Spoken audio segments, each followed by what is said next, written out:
What's up? Decided to record another one of these things. It is July 31st, Harry Potter's birthday, but that is not the reason for the season. It was my birthday 2 days ago, and tonight is the night of my party. And I've been working hard all day, making dinner for the Kiwi bros before the party starts. So I'm making bread, and I'm going to make chicken parmesan, and just, faking it that I can actually cook and shit. I love it when the only thing on my to-do list is to record a podcast and paint my fingernails. It's pretty ironic, though, because I never do shit like paint my fingernails. But I want to look pretty for my party. I don't often act like a girl, but when I do, it usually gets as far as painting my fingernails, and that's about it. You know what's funny is it never occurs to me to paint my toenails, because I spent so much of my life morbidly obese. I couldn't even fucking reach my toenails, let alone try to slap some paint on them. When I did try, it was more or less just painting my toes and hoping that the paint would wear off the skin and eventually just adhere to the nail. So yeah. And then the first time I went to get a pedicure to actually have painted toenails, I found out that I can't get pedicures because my feet are so fucking ticklish that when they scrub the bottom of your feet with that fucking pumice stone thing, yeah, I involuntarily jerked my leg when she started doing that and kicked the fucking stool out from underneath the poor chick that was trying to fucking give me a pedicure and knocked her ass over a tea kettle onto the floor. True fucking story. I couldn't make this shit up if I fucking wanted to, all right? I just started giggling like a mad woman because she was painting, she was scrubbing my feet and like hitting the ticklish spot so bad. Next thing I know, she's on the floor sprawled out because I had accidentally kicked her stool out from underneath her. That's what you get, Trust someone when they say they have fucking ticklish feet. It's just an occupational hazard. That's a weird occupational hazard to have. Okay, let's stop. I have no fucking clue how we even got on that subject. I wanted to record this for a couple different reasons. The first of which being that I tried. It's rare. I usually record these things and I don't give a fuck what I say. And I don't, I have an outline of a structure, but I don't adhere to it, too strictly. And I just put out what I record, shamelessly. But I couldn't do this. I had an idea where I was going to go through like 31 years in reflection and kind of recount like where I am and how I got here. And I tried 3 different times, and each time I'd get like 10 minutes in and I'd be like, this is shit. This is absolute shit. And I could not figure out why. Why can't I talk about my life up until now? And I found out there was a couple of reasons. One, I don't like feeling like I'm bragging, because that's basically what I felt like it was going to be. It's like, oh, look at me. I once was fat and now I'm skinny, and, I once hated myself and now I love myself and accept myself for who I am. And it's like, it just felt way too fucking braggy, because you know what? My personal journey to where I am was not easy, and me telling other people how to get to where I got is not going to fucking help them improve their lives. It's just not. I'm sorry. Like, I may say shit that people can relate to, and people can kind of reflect and like, oh, yeah, that makes sense. Like when I say, you're the only person that's never going to leave you in life, so make sure that you like yourself and that you're nice to yourself. Yeah, I hope that those kinds of statements like make you think like, oh, fuck, that crazy bitch is right. I'm stuck with me for life. And whether people come and go is irrelevant. I'm always going to be here, so I better make this shit work with me first before I try to make it work with someone else. But for me to recount my fucking life sob story, one, I would never be able to do it in a way that didn't fucking piss off my parents. Because I'm not going to lie to anybody, my upbringing was not conventional and it was not pleasant. One of the reasons I feel secure in moving 16 hours into the future from where I was born is that I was a very independent child because my parents had their own fucking problems and I kind of had to raise myself. They don't like hearing it and I don't like saying it, but that's the fucking truth. I took care of myself from a very young age. I moved out when I was 17 and was almost completely independent until I went to college, and then I was completely independent. And I've lived at least a time zone away from my family ever since. Ever since I was fucking 21. You know, I don't hold any grudges against my family. I'm fucking glad. I'm glad that my life went exactly the way it was, because here's point two. One, I didn't want to brag. Two, I can talk about my past all fucking day long, but it's not going to change anything. So here is the only choice I have. And the only feeling I do have about it. I am thankful for everything that has happened to me up to this point. The good, the bad, and the ugly. I am just filled with gratitude. And you can say, oh, that's bullshit. You're not grateful for everything. Fuck you. You know what? That's because you don't see how that's possible. Everything can be made into a lesson that you should be grateful for, no matter how shitty it is. And if you think I'm fucking lying, take it from someone with alcoholic parents, a crackhead sister that ended up dying 4 days after her 25th birthday, someone who dealt with childhood obesity, someone who's had a total of 2 mental breakdowns in her life because of severe chronic panic attacks and anxiety. And I was never happy with where I was. I could never figure out what I fucking wanted to do in life. I had a failed 3-year relationship, my only relationship. You know, look, I've had my fucking struggles. I've been knocked down. But I'm standing up now, and that's the only thing that matters. Yeah, really good shit happened to me along the way, too. I got educated for free because I was the first person in my family to go to college, and we were really poor, so I got a full scholarship to one of the best universities in the state of New York, University of Rochester. You know, I went and got my master's degree also because of a minority opportunity.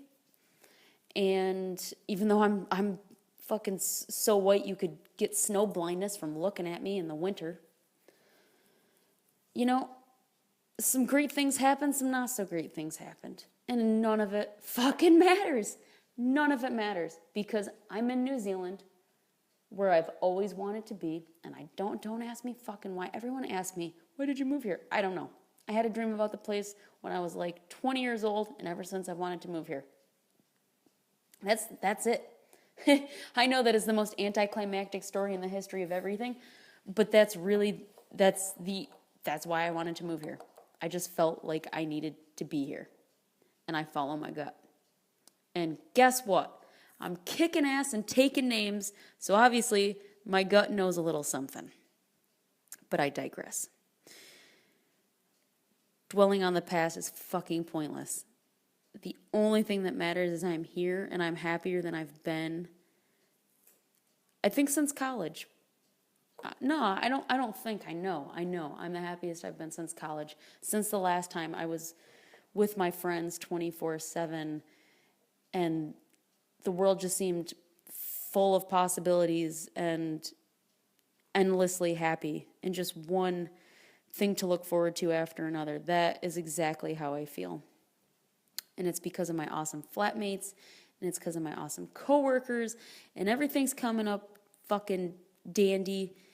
And yeah, am I wearing rose-colored glasses? Probably. But who the fuck am I hurting by being an optimist? No one. Absolutely no one. It benefits everybody I'm around, and I see it every day.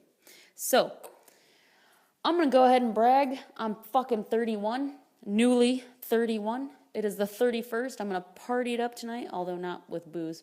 A lot more with dancing than with booze. Booze is okay, but it doesn't make me as happy as dancing does. And yeah, I'm killing it. I'm winning. I'm winning in life, and I'm not going to apologize for that. I deserve a little good on me. I love myself. You know, I heard on my favorite podcast today, The Nerdist, that something about loving your flaws makes you perfect or something. I can't even remember what it was. It was one with Will Wheaton. It was just on it. And I found out that Will Wheaton and I have the same birthday, which is cool. But anyway, I don't know, it was something about how loving your flaws makes you perfect or makes you a good person, and all I could think of was, well, Jesus Christ, I'm the most perfect person there's ever been. My flaws. Oh yeah, brutal honesty. I swear like a sailor. I have no sympathy for people who are unhappy and refuse to change. Oh yeah, I'm loud. Oh, I'm crazy fucking loud. Yeah, heaps of flaws. Heaps. Can't spell. I'm a horrible speller. I tend to dwell on the future, which makes me an anxious person. Oh yeah, tons of flaws. I'm obsessed with exercise. Jesus Christ. How far is this going to go? It doesn't matter because I love every single one of them, because every single one of them is me. I can tell you this, the one thing I did do to kind of get to where I am, it was a critical turning point in my life, was I worked the 12 steps of AA. And no, I'm not an alcoholic, but I am an addict. I have an addictive personality. Here's what working the 12 steps did for me. You come into life with a certain set of characteristics. They're going to be there no matter what. But through living life year after year, you accumulate baggage, bullshit. The 12 steps is basically a tool to help you strip away all the shit you accumulate throughout your life so that you can get back to basics. Just get back to you. Just get back to who you are, the qualities you brought in with you in this life. Because those are the ones that are going out with you. Everything else could change. But those qualities that are so fundamental to you, they're just not going to change. You can try to change them, but it's not going to stick. Fat. You accumulate fat so you can get rid of fat. You know? I don't care if you're fucking genetically predispositioned to being obese. I am, and I'm not fat anymore. Yeah, it means you gotta watch what you eat and you gotta fucking work out every day. And yeah, that sucks, but if you make it your lifestyle, you won't be fat. You know? I don't know what else to tell you. That's the harsh truth. Did I mention brutal honesty as a flaw? I don't think it's a flaw. I think people should hear the truth. That's how I show people I love them. I tell them the fucking truth, even if it hurts. I feel like they should know. Anyway, so that's the tale of why I couldn't do my 31st year podcast, which I basically just ended up doing. Guess it wasn't that fucking hard, was it? All right, number 2. This is a big one. Jesus, I feel like such a dick. Oh, this one is a bad one. So the 29th was my birthday, of course. And I'm in New Zealand, and America is 16 hours behind New Zealand. So while it was my birthday here, it was not yet my birthday in the States. And because I'm a self-centered Leo, I don't care if you believe in astrology, I do, and I'm telling you right now, I epitomize the astrological sign of Leo, and one of them is conceit and vanity. Hooray. But yeah, I'm pretty self-centered, so I was like, oh, I fucking knew it. I fucking knew my family. They disappoint me every year. My family never calls me on my birthday. I'm sitting here having the world's biggest pity party because no one in my family acknowledged my birthday.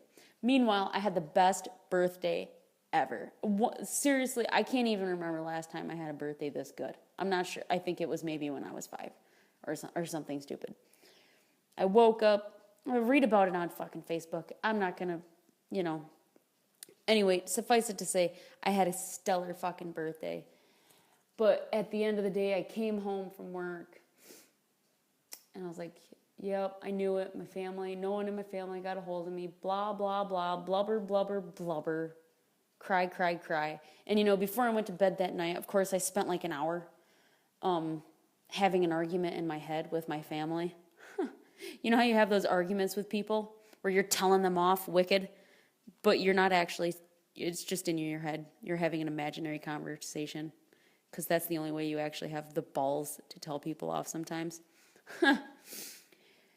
And so finally I go to bed. I wake up the next day. It is now the 30th in New Zealand. It is now the 29th in America. And of course, the whole conceitedness thing comes back to this. I think that since it's my birthday where I am, that my family should acknowledge. They should be able to do the math and say, oh, it's the 29th in New Zealand. I need to wish Summer a happy birthday. Well, they didn't do that. And it's not because, and I'm too conceited to actually see the supreme logic in this. I talk to my sister, and I tell her that. I'm like, well, it was my birthday yesterday, Sarah. She's like, fuck you, no, it wasn't. You were born in America, you dumb shit. Your birthday's today. And I started laughing because she's fucking right. She's absolutely right. My mom said the same thing. She goes, no, I distinctly remember giving birth to you on this day 31 years ago. It wasn't fucking yesterday. It was today, the 29th. They're absolutely right. I was born in America. So it doesn't change. Yeah, just because I switched time zones doesn't mean the date of my birth changed time zones. And then I realized just how conceited I was. But anyway, it was great. I basically spent an hour and a half at the gym working off birthday cake and talking to every single person in my family. Even my grandmother, my crazy-ass grandmother, sent me a card. I wonder if she even knew where the fuck she was sending the card. Because I know she doesn't know where New Zealand is. There's no way. But anyway. Yeah. I think probably the best card was the one that my flatmate gave me, wherein he actually thanked me for coming to New Zealand. And I think that sums up why I love New Zealand in general. The government, has made it very clear that they want me here, and now my visa's just being processed. But they processed the steps. It's complicated. You have to be invited to apply for the type of visa that I'm getting, the permanent visa that I'm getting. And usually it can take years for them to even invite you to apply. It took them 2 weeks to invite me. So it's such a weird feeling. It's like, holy shit. Because you just take it for granted, right? Oh, I'm born in this country. So you don't really think, oh, does the government want me here? Do people here want me here? And New Zealand's like, no, we want you. We want you to stay here. And I'm like, well, good, because I want to fucking stay here. Please don't send me back. There was no return to sender stamped on my ass. I do not want to go back. So, yeah, but that little note it damn near made me cry. But, yeah, thanking me for coming to New Zealand. And that's pretty much how every single one of my friends here makes me feel. They make me feel awesome. Here's my loud, crazy American self, and these people not only put up with me, but they fucking love it. It's great. Which kind of leads me to situation talking point number 3. This is a real doozy, folks. I seem to have bitten off a little more than I can chew. And I have to say this, I'm going to try to be reserved in talking about this subject, because I know for a fact that people listen, or people can certainly or may listen to this and know that I'm talking about them. So I'm going to try to say this in a way that's not going to put me in a bad situation. All right, so I joined the dating app Tinder for fun, because, I want to meet people. I want to date. Little quick history. I've never dated, ever. Never, ever, ever dated. My first ever boyfriend I found when I was 24 on Craigslist. Oh, yeah, I don't think I've ever admitted that to anybody. But yeah, I met Chris on Craigslist. And, which, for those Kiwis out there, that would be like meeting a sketchy person on Trade Me and just fucking hooking up with them or dating them. I dated him. I didn't just hook up with him. But anyway, I don't know. It was not too long before my 24th or 25th. I can't even remember. No, it was 25th birthday. I was 24, was turning 25. I met Chris we immediately connected and all that fucking bullshit. Whatever. Anyway, I'm lazy, don't like to date, so I was like, yeah, he'll do. I'm in retrospect, I'm thinking that that's what happened. I'm sure I thought it was real and I was in love and all that happy horse shit. But anyway, we dated for, I don't know, a year and a half, and then we're engaged for a year, and then shit fell apart. I'm not going to go into details because it fucking sucks. Too bad. It sucks. I don't ever, yeah. Done. Okay. So, I've never dated, and like I said, I'm lazy, but I love fucking meeting people, and I love where I am, and I want to stay here. I mean, so my dating opportunities in the past, what was I going to do? When I was in Denver, I was with Chris. Then I moved to fucking Kansas, where the only dating pool were Kansas boys my age that were already fucking divorced, because everyone in Kansas gets married when they're like 18 and immediately has 5 children. It's just like what happens when you live in Kansas. They all have gross beards and are socially not okay. I'm not going to rip on Kansanites. That's not fair. Okay, I just trust me when I say I moved to Kansas knowing that I wasn't going to be romantic there, and I was not. 2 years of complete 2.5 years of complete solitude. Anyway, I've just never dated. I don't know how to date. Well, I mean, I'm wicked. I'm social. I'm crazy fucking social. I know how to date. But here's the problem. I grew up fat. All my best friends were guys. So what I know is that guys are friends. And I don't know how to, and I don't necessarily know if I need to switch over to that, oh, well, we might make out or have sex, or how long do I wait? Like, what's appropriate for dating? Like, I don't know these things. All I know is I am who I am and I like who I am, so I just do whatever the fuck I want and hope that you're along for the ride. If you do have romantic sentiments towards me, it's best that you make that clear from the start. Otherwise, Jesus, I might stick you in the friend zone on accident. And, you know, I don't want to do that because there are guys I'm super keen on. I should hope that's apparent to some. But anyway, I'm on Tinder.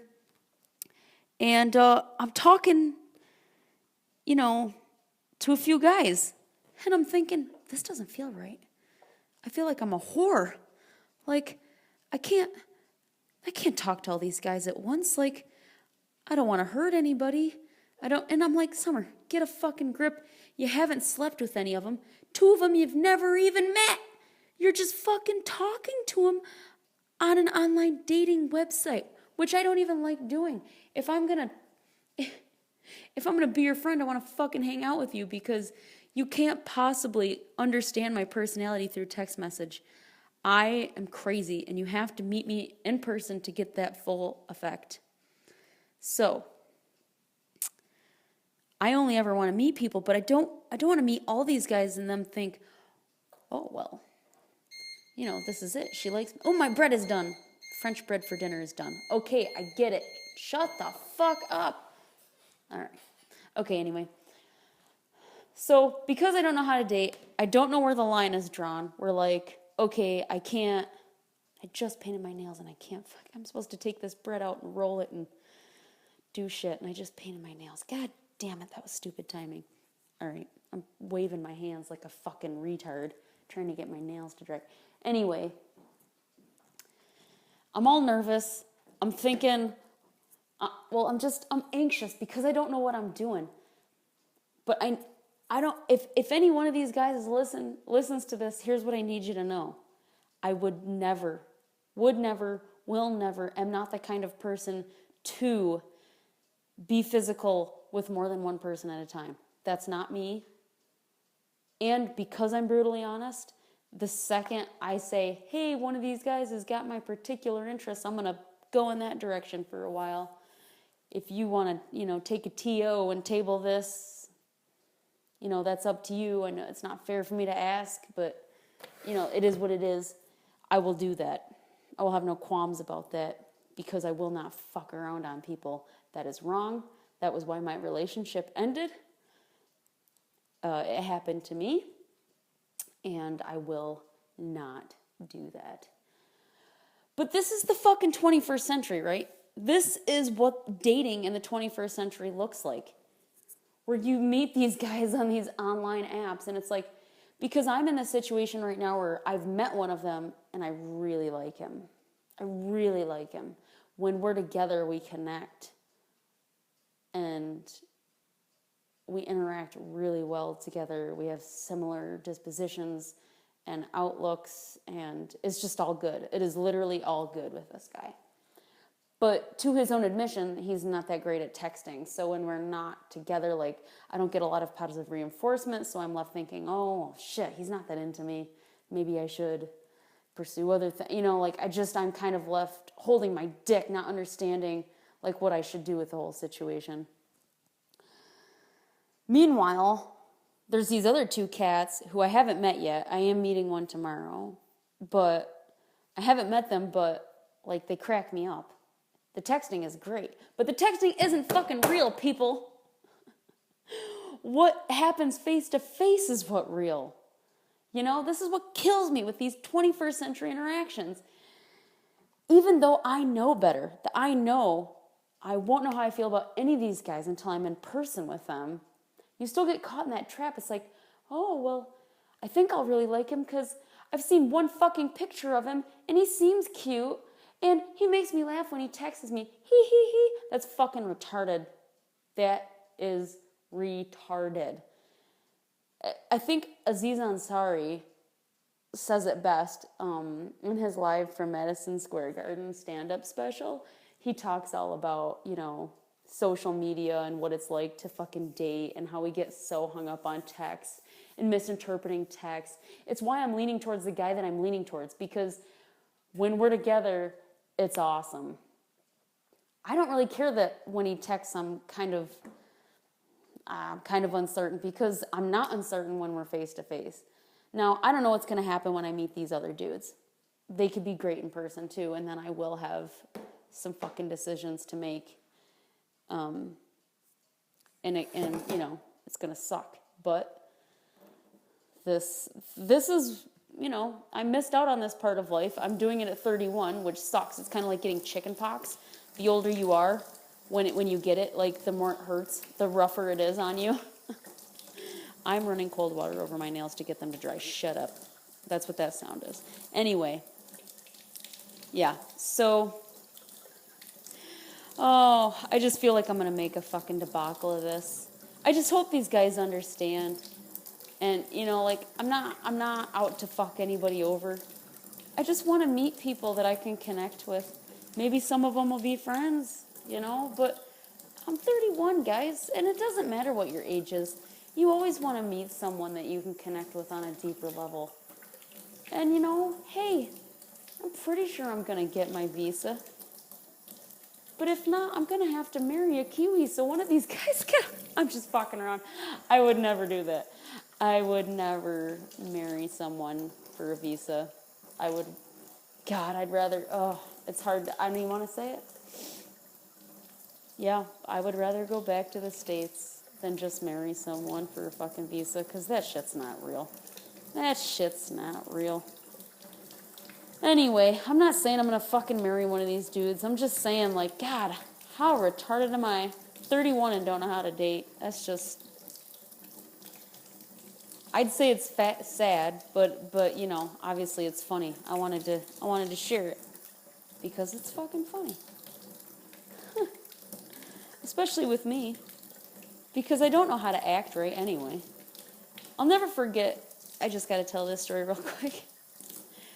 One time my sister and my brother-in-law came out to visit me in Denver, and we all went out to a club, which, if you knew my sister, it'd be fucking hilarious, and my brother-in-law, they don't go to clubs.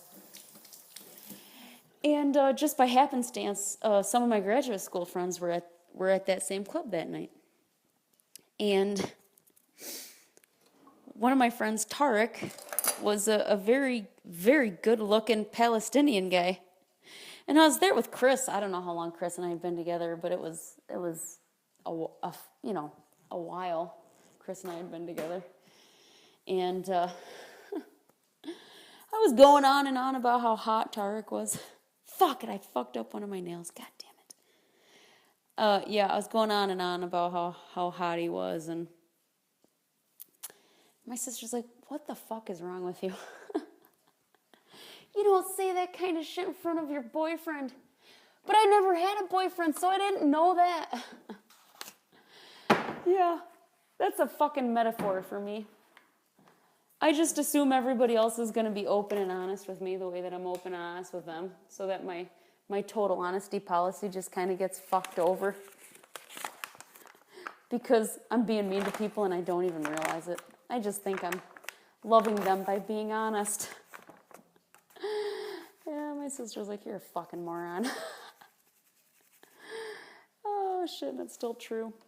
All right, well, I've got flour all over my hands. Now I gotta stop this shit. It's 31 minutes. It's long enough for most people anyway. All right. Oh, if you're lucky, I will tell you some of the craziness that's going to go on tonight. And tomorrow's a pub crawl with a bunch of people from work, so that'll be fun too. Anyway, lighters.